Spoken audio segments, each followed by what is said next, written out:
We're back to where we were 250 years ago. 2026 is the 250th anniversary of the American Revolution. And I think it's important for us to stop and say, well, what was that about?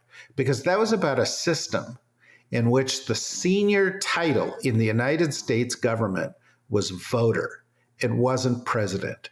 The senior title was citizen. It was all of us, and the government was to work for us. And right now, we've got a small group of aristocrats regaining the control that they had 251 years ago and saying, no, you work for us. We will give you as much as we need to keep society stable, but no more than that as we go and we try to become trillionaires or centibillionaires. And that's appalling.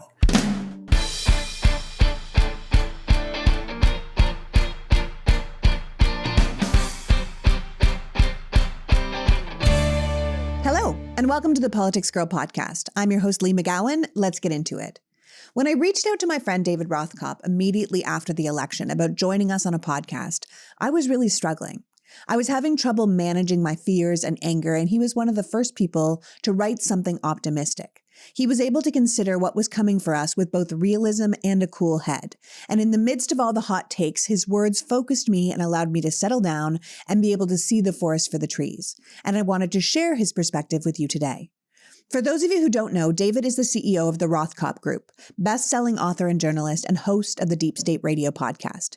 He's also someone who truly understands government, having served as Deputy Undersecretary of Commerce and International Trade Policy in the Clinton administration. David has worked as a professor of international affairs at Columbia University, Georgetown, and Johns Hopkins, and is a contributing columnist to the Daily Beast, a member of the board of contributors of USA Today, and has authored hundreds of articles for multiple publications. I'm having him on to get his take on how he thinks we should prepare for what's about to happen to us and to hopefully give us some perspective on how to survive what will obviously be an incredibly trying time.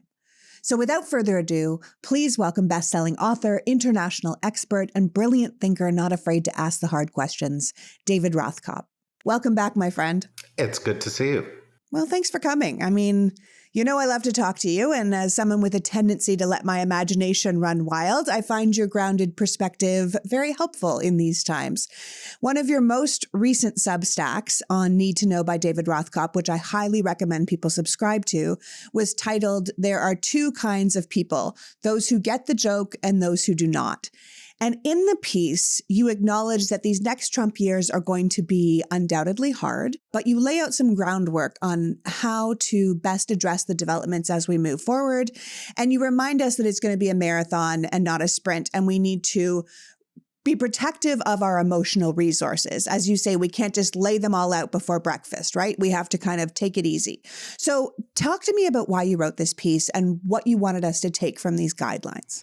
Well, I think it's been a theme that I've tried to return to a few times since the election, because there is a tendency among all of us, not even keeled people like yourself, but the rest of us, to go, oh my God, it's Trump again. Democracy is dead. I have to leave the country. He's going to throw us all in jail. You know, he's going to sell us down the river to Russia.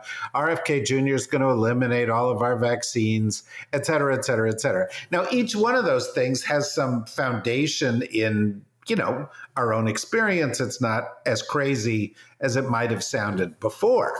But having said that, responding to your fears is not a constructive strategy to go through life, right? Instead, what you've got to do is you've got to say, what's real right now? What can I do about it? I'm always reminded of the movie Bridge of Spies with Tom Hanks, in which he's defending an East German who's been accused of spying against the U.S., and he's up for the death penalty. And the U.S. lays out the case against him, and the guy does not freak out. And this happens several times. And Tom Hanks goes, well, why aren't you freaking out? Like, why aren't you getting really upset about it? And he responds, would it help? And I think that's a question that we need to ask ourselves as we go through this. Would it help to have a meltdown right now? And there's so much that's going on that's really serious that I think we need to focus on that. Our recent ambassadorial picks. Which are kind of Looney Tunes, right? But almost all presidents pick loony ambassadors who are their donors. And it doesn't, in the end, make a huge difference if it's Don Jr.'s ex or it's Jared Kushner's felon dad, right? I mean, it's not going to be great for our relations with France, but we've seen this movie before. We can't change it.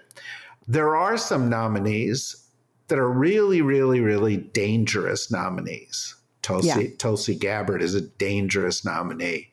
Kash Patel is a dangerous nominee. RFK Jr. is a dangerous nominee. We're not going to get to block all of those, but we really ought to focus on the ones where there's a real threat associated with. Similarly, like Trump's not going to deport 11 million people. He's just not, because he can't, because it would cost tens or perhaps hundreds of billions of dollars, because there are 1,000 ICE agents who are dedicated to enforcement, which means, there's a huge gap there in terms of the manpower needed. You would have to put them all in concentration camps, which although Trump recently said, oh yeah, I'll do that. It's one thing to say it. It's another thing to start building scores of concentration camps across America. They are building one in Texas right now. Well, I understand. But the point is he going to try to do this? Yes. Is he going to get a lot of people? Yes. I think we should remember, and I'm not defending what he's doing, by the way. I'm just saying we need to put it into scale, right? Barack Obama deported 420,000 people a year, throughout his presidency. See, he had pretty tough policies on this kind of thing. So let's scale these things down. Is Elon going to cut the budget by $2 trillion? Of course he's not, because he doesn't get to, because that's not how our system works. The Congress does it. And all of those trillions of dollars actually go to districts, more to red districts than to blue districts. And one by one, Republicans will say, hey, wait a minute, not so fast there, buddy. Let's just cut this line out or that line out. And you want to know something? The Republican margin in the House of Representatives is so thin that if only one or two or three Republicans say, no, I'm not for this, it can't happen. So will there be cuts? Yes. Will they go after some agencies that we really should fund? Yes. But let's put it in perspective. And the same is true with, is Trump going to end democracy? Is this the beginning of fascism? Will he move us in a fascistic direction? Probably. Will he be more authoritarian than he should? Yes. Will he be profoundly, mind-bogglingly corrupt? Cuckoo corrupt? Yeah, sure he will. I hate that. But we're not going to do anything about that. We need to focus on the direct threats to the rule of law in the U.S. and support those things. So I could go on and on. But the point is, this is a dark moment. There are dangers ahead. We need to focus on what we can do to fight those dangers and who our allies are. As I said, there are a bunch of Republican congressmen who we would never think of as allies, who may be the obstacles to achieving a lot of the goals of Trump. So we need to figure out what our ad hoc coalitions are that will enable us to achieve our goals. Right. The key takeaway being big picture perspective. It's easy to get outraged about what's being written in social media, who's being nominated to the cabinet, the ambassador positions, what seems ready to happen. But so much of what we're hearing depends on for-profit media and social media, who depend on clicks and hits and stuff to stay hot and to stay angry and to make us crazy and keep eyeballs on the screen because they make more money that way. But that's not the best way for us to take in or learn information. And we need to sort of take a step back on what to be outraged about at what time, because there's going to be enough for us to be outraged about that if we spend it all on everything. Like I'm thinking about Christopher Wray, right?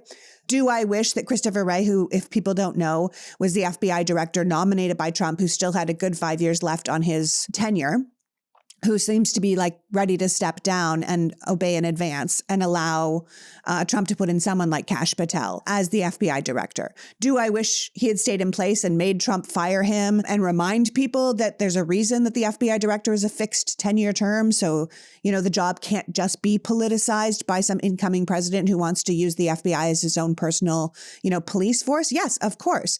But I think, as you point out, if Trump wanted Christopher Wray gone, he would have been gone, right? Like that's not the big story. The big story is, what do they want to turn the FBI into? What happens if they turn the FBI over to someone like Kash Patel, who is nothing but a loyalist and a conspiracy theorist and deeply connected to all Trump's companies and will do anything Trump says?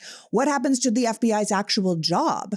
If their job is to round up gun smugglers and, child predators and the jobs that the FBI actually does, if they turn that into just a personal enforcement regime for the Trump administration to go after political enemies and the media and whoever else Kash Patel hates, that's the bigger problem. So let's not get bent out of shape about Christopher Wray retiring early, whatever, it happened, and move on to what will happen if we allow the Senate to approve someone like Kash Patel to run the organization. That feels like a better use of our time. It definitely does. And I think we should also take some comfort from the fact that the vast majority of people in the FBI have sworn an oath to the Constitution, take it seriously, are focused on law enforcement, and will resist things that break the law.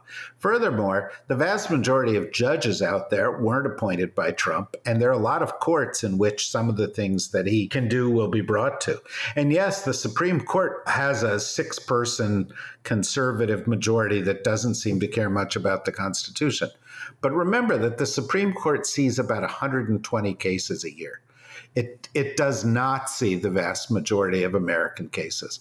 And so a lot of the things that they're going to want to do, including deportations, firing people, and so forth, are going to get hung up, slowed down in the courts, as it happened the last time. There are some things people say, well, he's got immunity, he can do. Well, first of all, only the president has immunity, right? All these other people he appoints don't have immunity. And so they're at risk, if they break the law, of going to jail at some point, right? Well, but I think what I would say to that is that Trump has the pardon power. So he's already showing us now with January 6th, you break the law for me, I will pardon you. It seems like we're going into the land of the lawless. What's that old expression from that general in Peru? For my friends, everything, for my enemies, the law. That's what I'm kind of feeling like we're looking at. I think there is that to some degree. I'm just saying that the scope and scale of what Trump is trying to do is such, or he seeks, or he said he's going to do, is such that it will be difficult for him to do that for everybody. We also should keep in mind that Trump is notoriously disloyal, and the people around him will turn on him at some point, or he will turn on them, and they will be dysfunctional. And I am absolutely not in favor. I mean, this whole Pete Hegseth argument, or the Tulsi Gabbard argument, or the RFK Jr. argument that, there's some character flaw or something else. I'm like, slow down. We don't even need to get there. These people have never had a management job, do not know the area that they've been put in charge with, and they shouldn't get the jobs because they're completely incompetent to do it. Now, will the Republican Senate show enough spine to block all of them? No. Some of these people are going to get in there, and as happened the last time, they will prove to be incompetent. I'm not in favor of it, but sometimes incompetence is your friend. If somebody's trying to achieve something terrible, that matters too. Also, the majority that the Republicans have in the House, with 3 people out because they're joining the administration, it's essentially 1 vote for the next few months. Yeah. That's not a majority. That's all you need to do is somebody doesn't show up for a day and Hakeem Jeffries is the speaker. There are a lot of opportunities for Democrats to use their influence.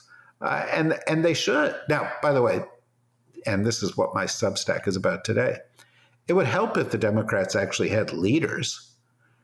I mean, God bless Joe Biden, but he's disappeared, right? He's MIA. We don't even, I'm looking for his picture on a milk carton at the moment. And Kamala Harris is, off recovering from this. I understand it.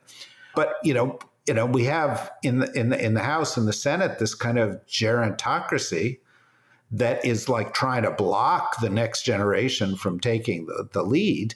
I know. David, what is happening with that? I was so pleased to see people like Jamie Raskin step forward and AOC step forward to be the leaders of their committees. And to hear that some of the people like Nancy Pelosi are trying to block, say, AOC's nomination to the head of that committee, I think, why? Why would you do that? What are the Democrats learning in this moment from having lost this election? Where are they going from here? Who do they want to be? Because the majority of the country, the majority of their own party is so disappointed in them. And I think if you lose like this is the moment to reevaluate, rethink it. And as far as I'm concerned, as Trump tries to rule from the top down, Democrats should be rebuilding from the ground up. And I don't know why they think that it's business as usual is going to keep working for them when it hasn't worked for them for years. Well, you wrote a great book, which is about common sense in politics.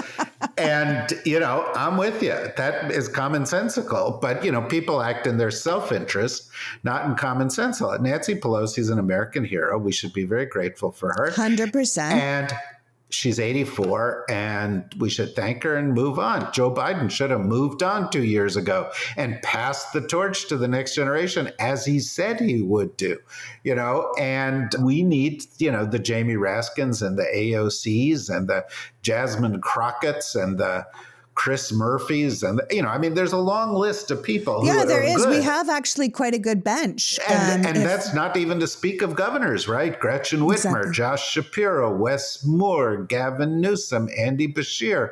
Pete Buttigieg is out there. He'll go run for governor of Michigan in a couple of years. And he will be a leading voice. We need to get this older generation, give them a pat on the back, thank them very much, turn to them for advice. And as Kamala Harris said, turn the page.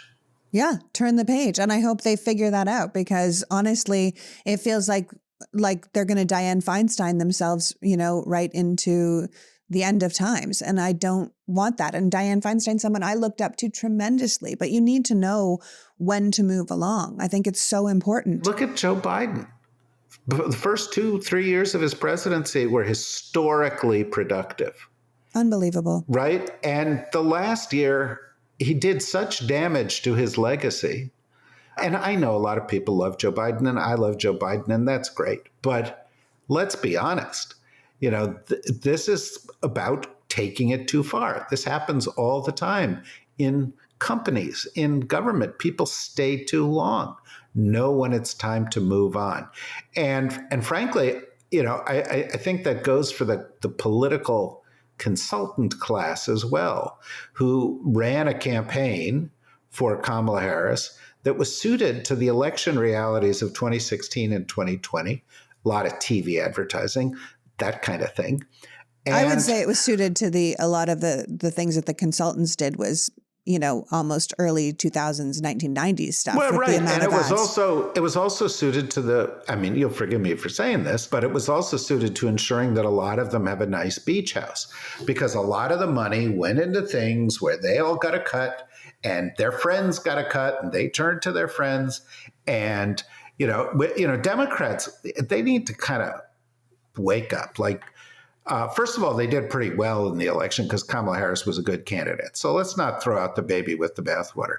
Yeah, we did great in all the swing states except for that presidential spot. It was senator after senator after governor. And the margin in the presidential spot, if she'd had a few more weeks, if Biden had stepped aside earlier, if she had been able to put her own team in place and so on and so forth, I think she would have won. But let's set all that aside because people just call it sour grapes or rationalization.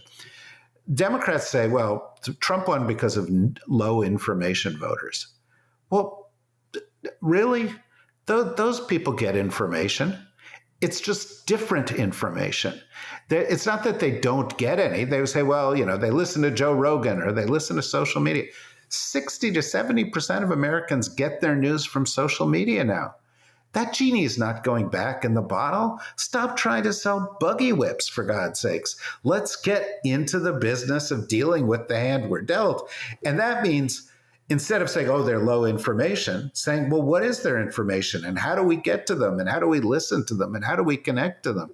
And we didn't do that. No, and the Republicans have been doing it for years. They've fully invested in the new media ecosphere. It's the reason we have Turning Point USA and Candace Owens and Ben Shapiro and all of the, America First, giant shows that they put on with General Mike Flynn at them and these kind of things. I mean, they totally embraced a new way of people getting information and people loved it. And we didn't do that. Well, the holidays are here, and if you're anything like me, your skin might need a little TLC. Between cold weather, indoor heating, and late nights, we all deserve a glow up, and that's where our sponsor OneSkin comes in. Now, OneSkin isn't just skincare, it's science-backed skincare that works at the cellular level. Their products feature the game-changing ingredient of the OS1 peptide, developed by an all-woman team of scientists after testing over 900 other peptides. It is proven to target those pesky zombie cells, the ones that stop producing collagen and hyaluronic acid and make your skin look older. So instead of just masking aging, OneSkin works to reverse it, leaving your skin healthier, firmer, and more hydrated. And here's the exciting part. For the entire month of December, OneSkin is giving you a free travel-size product with every purchase. That's a $42 value. But that's not all. It's a different gift every week. So every purchase is like a little holiday surprise. I've been using OneSkin for a while now, and I'm particularly fond of their sunscreen and body cream. So whether you are shopping for a loved one or treating yourself, because self-care is a great gift, now is the perfect time to try OneSkin. Visit oneskin.co and use the code PoliticsGirl to get 15% off your purchase. That's oneskin.co with the code PoliticsGirl for 15% off. And don't forget, after you check out, they'll ask you where you heard about them, so please let them know that we sent you. Invest in your skin's health today, because we only have one skin, and it deserves the very best. Age healthy this holiday season with OneSkin. The holiday season comes with the joy of baking all those warm, delicious treats we love. But maybe we don't have the time for all the mess and stress of homemade baking. Well, that is where Wild Grain comes in, making it easy to bake up a storm without breaking a sweat. If you haven't heard of Wild Grain, it's the first ever Bake from Frozen subscription box for artisanal bread, pastries, and pastas. And it's a game changer. Everything in the box bakes straight from the freezer in 25 minutes or less. No prep, no mess. Just the smell of freshly baked bread or flaky pastries filling your home. And Wild Grain lets you customize your box to match your tastes or your dietary needs.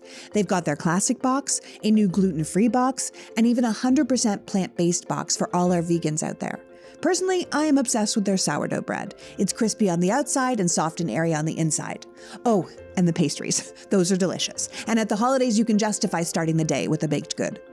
This holiday season, treat yourself and your guests to something special. Wild Grain is offering PoliticsGirl listeners $30 off their first box, plus a free item in every box. Yep. You heard that right. Go to wildgrain.com/politicsgirl to grab this deal or use the promo code politicsgirl at checkout.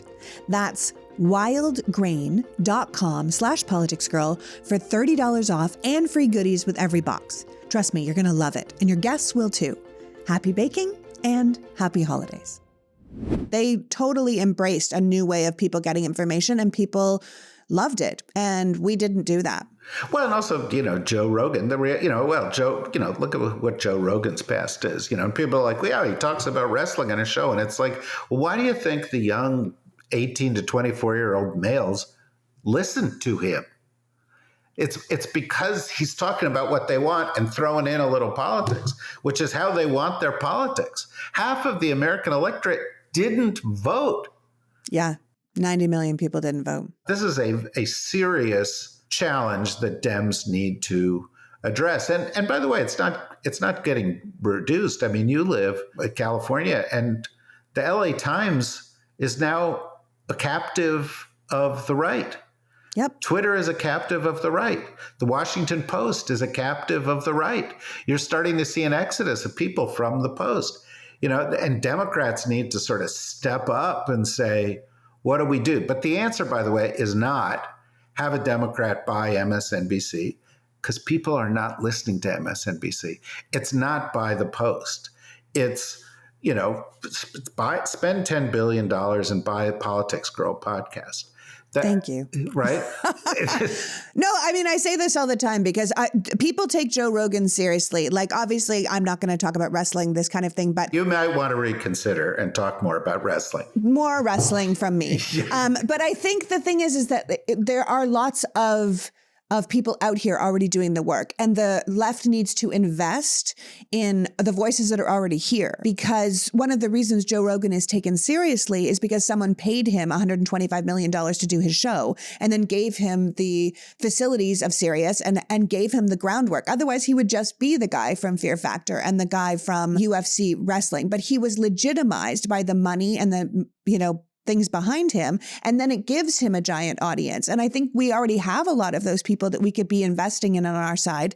We just haven't done it because we're kind of trying to live in the past, which I think is how we see our representatives trying to govern, how we see our media trying to win elections, how we see the old system, like you're saying, the amount of people who made money in this campaign for the Democrats who all could, left with millions of dollars between them and lost. That's not how it should be. I'm tired of having the better ideas, the better candidates, the majority sentiment of the country, and then losing elections. That's exhausting. And I think it's important as we move into this next phase that we realize it's not reinventing the wheel. It's acknowledging where we are in today's society and where we're going to go moving forward. Yeah, it's absolutely right. And, I saw an article yesterday, and the article said Democrats lost by, I don't know what it was, like 35% to Trump in information deserts, which were electoral regions in the United States where there was no big local news TV outlet or newspaper outlet. And I was like, there are no information deserts in the United States. Everybody's cell phone is full of information. That's how they get it. So we need to, is it an information desert because they don't have a big local newspaper? Well, I mean, yeah, I wish they had a local newspaper. I wish they read the freaking newspaper. But 9% of Americans get their information from the newspaper and 5% from radio and I don't know what it is, 20% or so from TV. And that's all the olds, right? It's not like. Yeah. And those people who are reading a newspaper also, are pretty standard. They know who they're voting for. You know what I mean? I wish people had more information and they used the information they had. There was once a story about the writer Gore Vidal where somebody went up to him and said, did you know that only half of Americans read newspapers and only half of Americans vote? And he said, well, I hope it's the same half. Well, it's not. It's not. It's not. And it's time that we sort of wake up and recognize that we've got the tools and we've got the one thing that was surpassingly stupid of a campaign that had so much money was, we're only going to focus on battleground states. We're not going to focus on the states where, like California and New York, where we could have the turnout. And so we lost the popular vote for the first time ever. And that allows Trump to say, well, I got a big mandate. Well, that's politically relevant. It may not be relevant in the context of the Electoral College, but if Trump had lost the popular vote by millions of votes again, the political aftershocks of the election would have been different, right? Because people wouldn't have been going, oh, well, we all have to be more Trumpy, which is the idiocy that we're now getting. And, I talked to Democrats, serious people that you would go, oh, that's a well-known name. And in the past 5 weeks, and they're like, well, this thing of caring about trans rights, that's got to go. Nobody wants a man playing against their girls' soccer team. And I was like, what are you talking about? That doesn't happen. And then they're like, and on immigration, I think Trump's right. I just think we got to get rid of all these immigrants. And I'm like, what? This is their reaction to losing. They're thinking, oh, we need to embrace what the other side is. There's a natural tendency to split the difference, right? And in 1992, back in the day, you were in elementary school, but I went into the Clinton. I was not. I was in high school. Well, I was a very young member of the Clinton administration. And when I went into the Clinton administration, we kind of thought New Democrat. What Clinton did was he said, well, Reagan was here. I'm going to split the difference. And that was the big innovation, centrist Democrats. Well, it was a big mistake, and it led to growing inequality and neoliberalism and a bunch of things that I personally regret having been involved with. But it was sensible, at least at the time, to consider splitting the difference with a not completely insane Republican Party. You can't split the difference with Donald Trump. You can't go, oh yeah, I'd like a half authoritarian country, and I would like to be half a kleptocracy, and I would like to that's ban nuts. some books and give some women their rights, but not. No, you can't split the difference here. Well, also the thing is that the center has shifted, and progressive values are in the center, right? What are progressive values? But just take, everybody should have health care. People shouldn't kill each other with machine guns. Let's not destroy the environment. Let's have tax laws that are fair. Let's have better education system. Those are all like progressive, right? And they're all supported by 70% of Americans.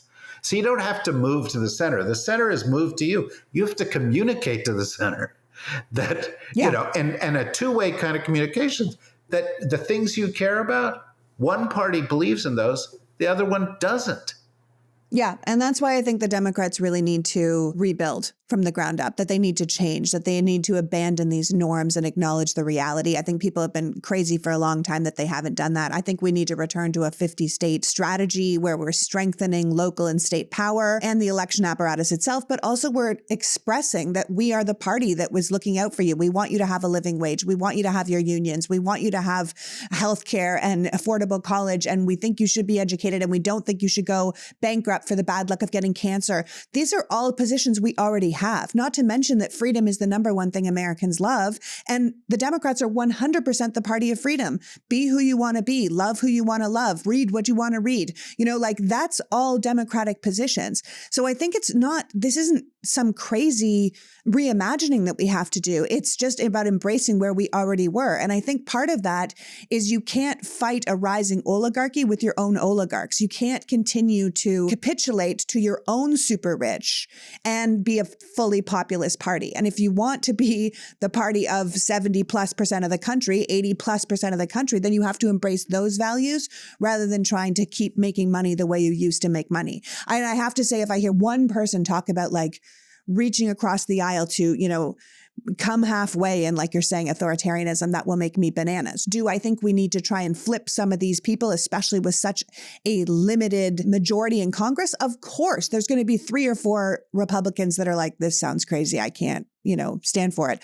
But some of them are more afraid of being primaried by Donald Trump or called out by Donald Trump than they are of doing the right thing. And I think that's exhausting. I think ultimately you were saying in a post-election piece that while there has been an overabundance of hot takes as to why Trump edged out the Democrats in this election, most of it is just symptoms of post-election hyperventilation. We're trying to put reason to something, right?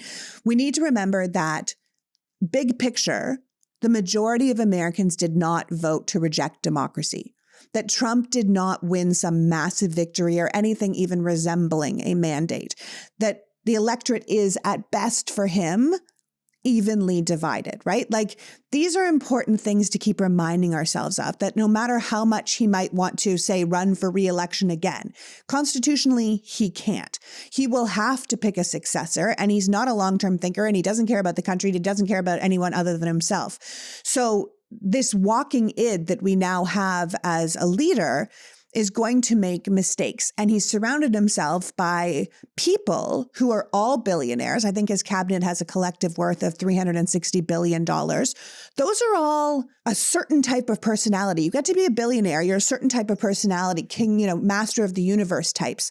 Those guys are going to fight amongst themselves too. And I think we have to allow that to happen. It's going to be ugly for us, but he's surrounded himself with shameless opportunists who are all looking out for themselves. So that will be something to watch out for. What do you think about that? I know everything feels more expensive these days. Groceries, gas, even the basics. But if you're in the market for hearing aids, those prices are absolutely wild. That is why I was happy to find out that MD Hearing is doing the opposite of everyone else. In a world where everything seems to cost more, they've actually cut their prices in half. MD Hearing is changing the game in hearing aids. In fact, they just made their Neo rechargeable digital hearing aids at only $297 a pair. That's over 90% less than the cost of any typical clinic hearing aid.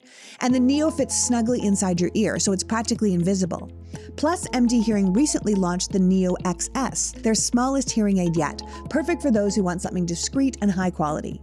MD Hearing was founded by an ENT surgeon who saw countless patients in need of hearing aids but couldn't afford them. He made it his mission to create hearing aids that were not just affordable but genuinely excellent, and they've succeeded with over 1.9 million hearing aids sold and countless lives improved. And here's the kicker. MD Hearing was recently selected as the hearing aid supplier for top Medicare Advantage plans. That tells you a lot about their quality and trustworthiness of the brand. So this holiday season, get the hearing you deserve with MD Hearing. Go to shopmdhearing.com and use the promo code PoliticsGirl to get a pair of hearing aids for just $297. Plus, they're throwing in a free extra charging case. That's a $100 value for listeners of PoliticsGirl. That's shopmdhearing.com, promo code PoliticsGirl, and get a pair of hearing aids for just $297. As you may or may not know, I have a dog, a beautiful, wonderful golden doodle named Chips, who is my absolute dream boy. I think it would be fair to say that I'm close to being obsessed with my dog, and he feels the same. He is my shadow, he goes everywhere with me, and I'm not kidding when I tell you he loves Sundays for dogs. Now, I had heard great things about Sundays, but my boy is a picky eater, so I wasn't sure he'd take to it. But often when he refuses to eat anything else, Sundays is what he will have. Sundays for Dogs is a fresh dog food made from a short list of human-grade ingredients, co-founded by a practicing veterinarian who tests and formulates every version of each recipe. Sundays contains 90% meat, 10% superfoods, and 0% synthetic nutrients or artificial ingredients. And unlike other fresh dog food, Sundays doesn't require refrigeration or preparation because of their air drying process, so you can just pour and serve. I go back and forth between the beef and the chicken because, like us, Chips gets bored if you offer him the same food every day. So if you and your dog want to try Sundays for Dogs, go to sundaysfordogs.com/politicsgirl to get 40% off your first order. That's sundaysfordogs.com/politicsgirl, or use the code politicsgirl at checkout for 40% off. Because I'm sure your dog is just as special to you as my dog is to me, and I would never steer you wrong when it comes to our doggies. sundaysfordogs.com/politicsgirl. He's surrounded himself with shameless opportunists who are all looking out for themselves. So that will be something to watch out for. What do you think about that? I think it's exactly right. By the way, I think Elon just passed 400 billion himself. Just yeah, himself. I think he wants to be a trillionaire by 2029. That's what I've heard. He's picked the right path. And by the way, I think these people are so self-interested that they'll talk about autocracy and so forth, but watch out for kleptocracy. They're going to rip off the United States in ways that we've never seen before, and it's going to be ugly. But, you get to a bigger issue and you talk about big picture, and I do think, putting Trump in perspective is important, putting his win in context. He's never been supported by the majority of Americans, ever, in any election, in any opinion poll ever. He's a voice of a minority. So I think the Democrats should do pretty well in 2026 and 2028. And I think, there are ways that we can reduce the damage done by Trump. And I think some of the things that he does we will be able to recover from. But you got to a much, much, much bigger point, one that really weighs on me right now. For the past 40 years, inequality has been growing in the United States at an unsustainable rate. Justice Brandeis said in the 20s or 30s, you can either have a few people who control the vast majority of the wealth, or you can have a democracy. You can't have both. Right now, we live in a country where a fraction of 1% of the people have the same amount of wealth as the bottom 90% of the people. Because of the nature of politics, that gives them, even pre-Citizens United, but certainly post-Citizens United, that gives them the vast majority of the voice. We live in a country that serves an oligarchy. And we need to focus also longer term on fixing that agenda, because it won't be Trump that will be the end of democracy. It will be the fact that we've spent the past several decades ignoring the de-democratization of the United States as those oligarchs. And I had a conversation like this a couple of days ago, and a guy was like, well, don't go after the billionaires, because people like billionaires because, everybody wants to make a lot of money. And it's like, slow your roll there, buddy. This is the kind of language that has enabled them to get where they are. And, I think this is a much bigger problem. This is the big picture problem.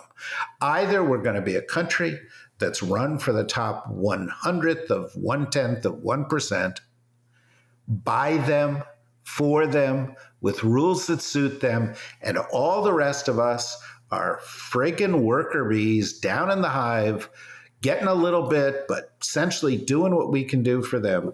Or we're going to seek to change that with sensible tax laws, with laws that protect the dignity of the people who are disenfranchised, the old, the infirm, minorities that are cut out by society. Either we're working to lift people up, as Kamala Harris said, or ultimately we will all be responsible for the end of what remains of our democracy. It is self-deception to say that we are a democracy right now, given the power that a very few people have. Absolutely, without a doubt. And I think that's the opportunity I believe the Democrats have if they really embrace their role as the opposition, if they have the balls to protect us and the people and the institutions and the rule of law, but they also speak to what most people want, which goes back to what you were saying about my book, about common sense. Like, you should be able to send your kids to a school where they're not going to get shot. You should be able to get sick in this very wealthy country and not die because you can't afford your medication. You should be able to work your job and have a living wage. You should be able to afford groceries in this nation that is supposed to be the wealthiest nation in the world. And right now it is the wealthiest nation in the world, but what you're saying is of, by, and for billionaires. And what we're seeing with Trump's cabinet, and what we're seeing with the people that are surrounding him by, and what we're seeing with people like Mark Zuckerberg and Jeff Bezos, who are both in extraordinary positions to fight back, to stand up for democracy, they're already capitulating and giving $1 million to his inauguration fund so he can have a better party. And I'm like, because it's just, these are the people that have the absolute ability to fight back. And when people say, we've got to support the billionaires, I'm like, we really don't. We have to support the people. And I think this is the moment where, if you really get it, you can start speaking to people in a language they're going to understand. And if we can hold on to the institutions of democracy until 2026, that gives us 2 full years to speak to the people and win elections, and then flip the way we look at the country by 2028. But that doesn't happen if we just capitulate and roll over for these people that are going to do terrible things to us in the name of their own bottom line. You said in one of your Substacks that one of the compounding problems in this country is the wealthiest and the most powerful in our society tend to influence society to continue to work for them, right? Like, that's what we're seeing. It's been going on for 40 years, and a lot of us have been left behind. Most of us have been left behind. People aren't wrong when they say that, right? Then you added Citizens United to it. Then you added PACs and super PACs. Like, people don't even need, the RNC or the DNC to give them money anymore so it's all coming from PACs. Then you've got someone like Leonard Leo, who took over our court system using the Federalist Society so he could have full control of that, because they knew they couldn't get their ideas through Congress because they didn't have popular ideas. So what they wanted to do was stop the laws at the legal level. Now he runs a company called Teneo, which already has been given billions of dollars to do what they did to the courts to the rest of our society, right? They've already got their mitts in traditional media. Now they're working on taking over our schools.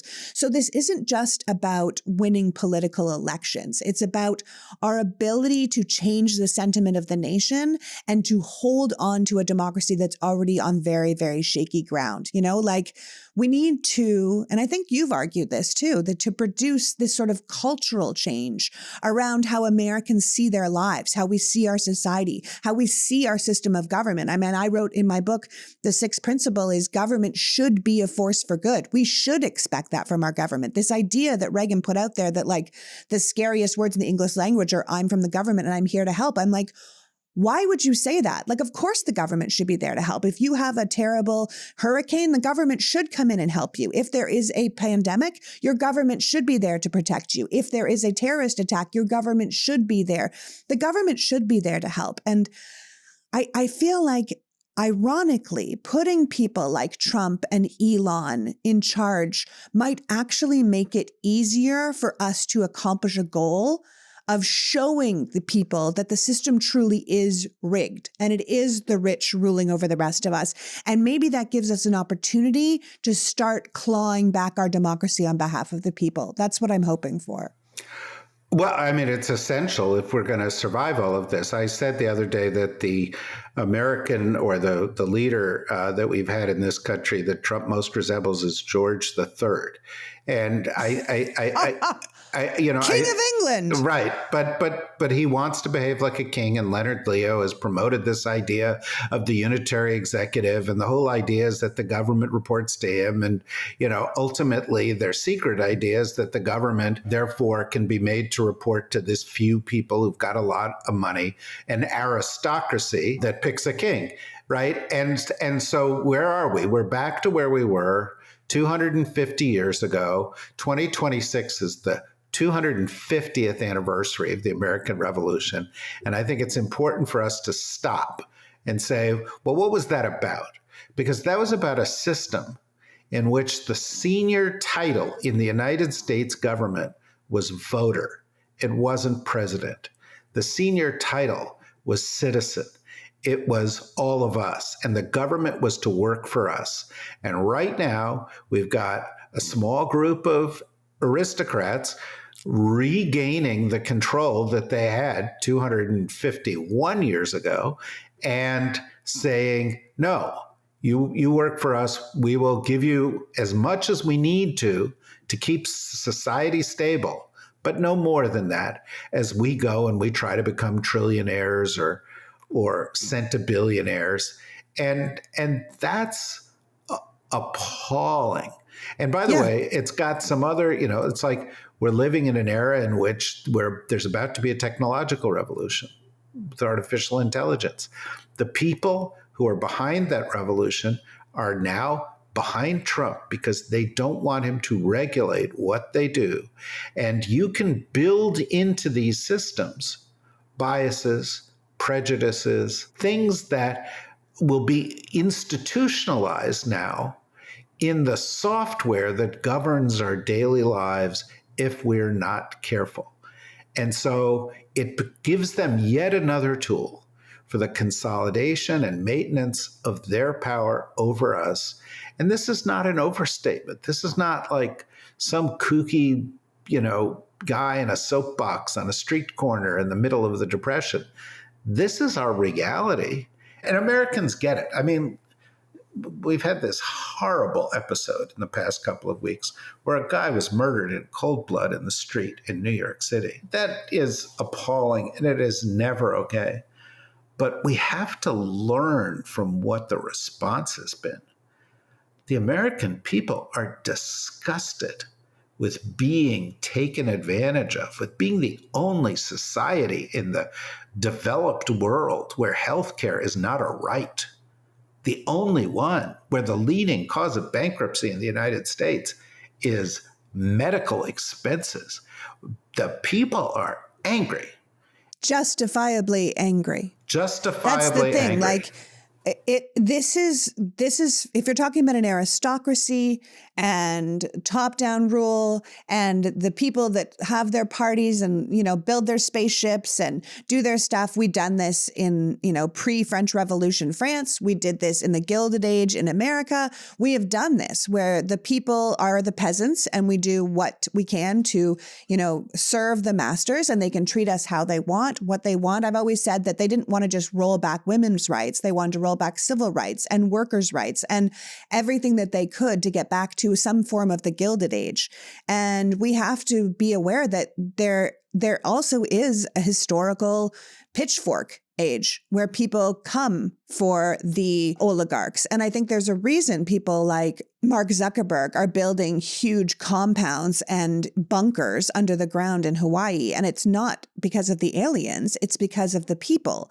They know that they have removed themselves so much from us and that we become a danger to them. And so I think they're trying to control us in a way that you can see with this healthcare executive getting murdered in New York. It's not like people don't get murdered in New York every day. I think even the fallout from that manhunt that they put into it and the FBI putting money behind it and the NYPD putting money behind it, you don't do that for most murders. You know what I mean? Like they said, this is a person worth finding the murderer of, whereas murders go unsolved every day. I think even that made people unhappy. And I think we have to acknowledge that. And again, it returns me to where the Democrats need to be. They need to be speaking to people who are just that unhappy justifiably at how they've been treated by their society and who's making money off the backs of their own suffering, right? So before you go, you wrote an article for Substack right after the election about the fact that you still feel optimistic about America. And so before you leave, where is your optimism coming from now? And do you still have it? Yes, I am optimistic. I see the problems clearly. We've identified the problems very clearly. But I also know that Trump is a minority president, that he is not terribly competent. He didn't do much the last time, that we do have a number of tools to control him. And so while I think we need to be on the guard for, downward slide and further loss of democratic prerogatives in this country, I think it's easy to overstate the threat. But the vast majority of American people are, I think, fundamentally good. And I think the vast majority of American people are the hope of this country. And we have, through thick and thin, a vibrant economy. We have, through thick and thin, innovation in America. We have, whenever we have faced challenges like this, whether it was slavery or the Civil War, World War I or World War II, or even, frankly, COVID with Trump and then the Biden administration, we find our way through it and we end up better on the other side. And I think we can do that again. I believe we can do that again. And I believe there are good next generation leaders in the Democratic Party. And I believe there will never be a case made to the American people of the vapidity and dangers of the Trump administration, like the next couple of years of the Trump administration. And so you and I and everybody else who's got a platform can say, look at this. Here's the example. I mean, it happened yesterday.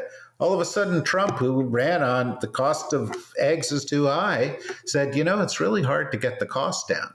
And he knows that if he does these tariffs, the costs are going to go up. Well, it's like somebody's going to have the chance to say to the American people, see, it's not good for you. This is hurting you. It's helping Elon. It's hurting you. And I think we have an opportunity to get that word out. And if we do get that word out, in 2026, we can do better and get the majority in the House back.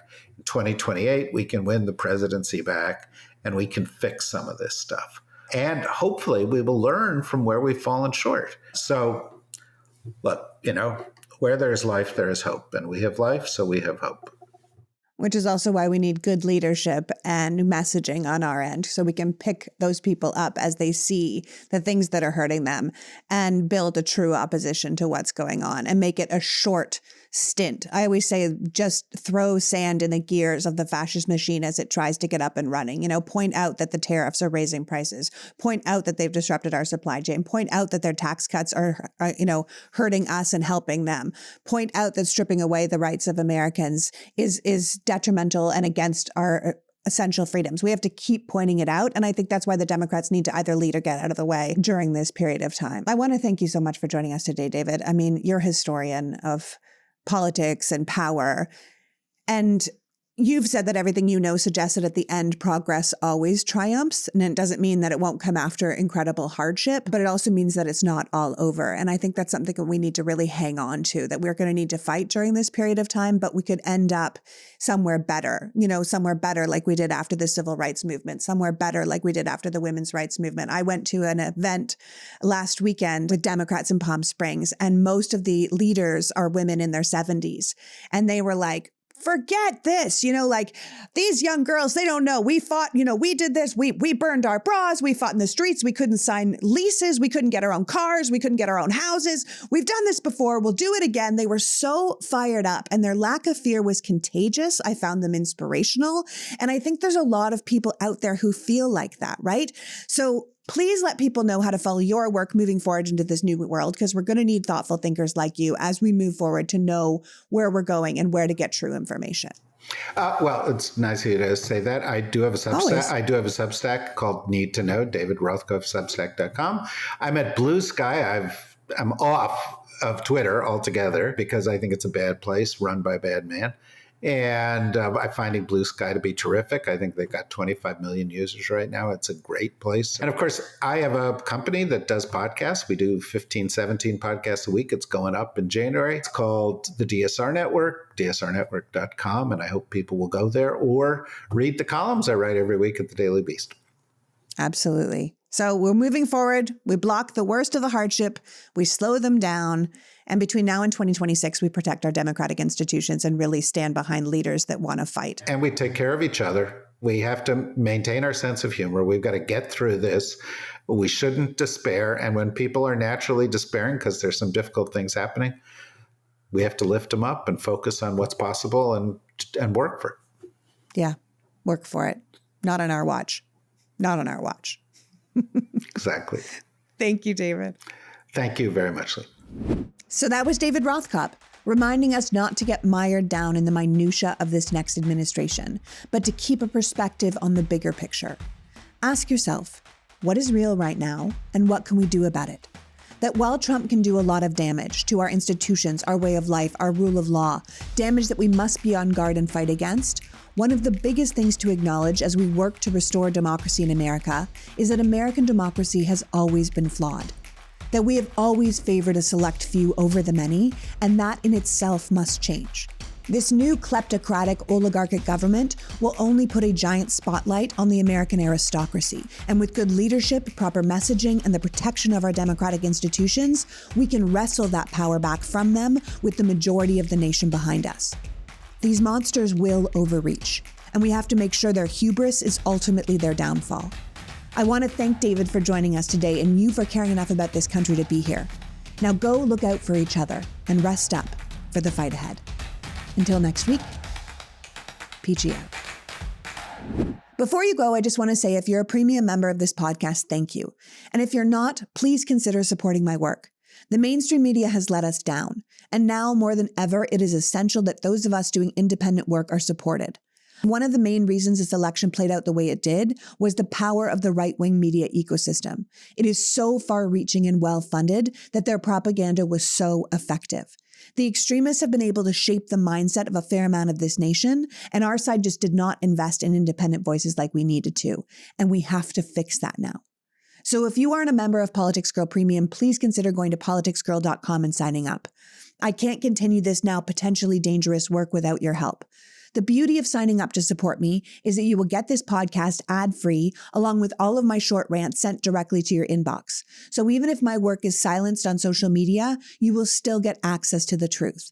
There is a link to sign up in the bio of this episode, but also at politicsgirl.com. Thank you in advance for your time and support.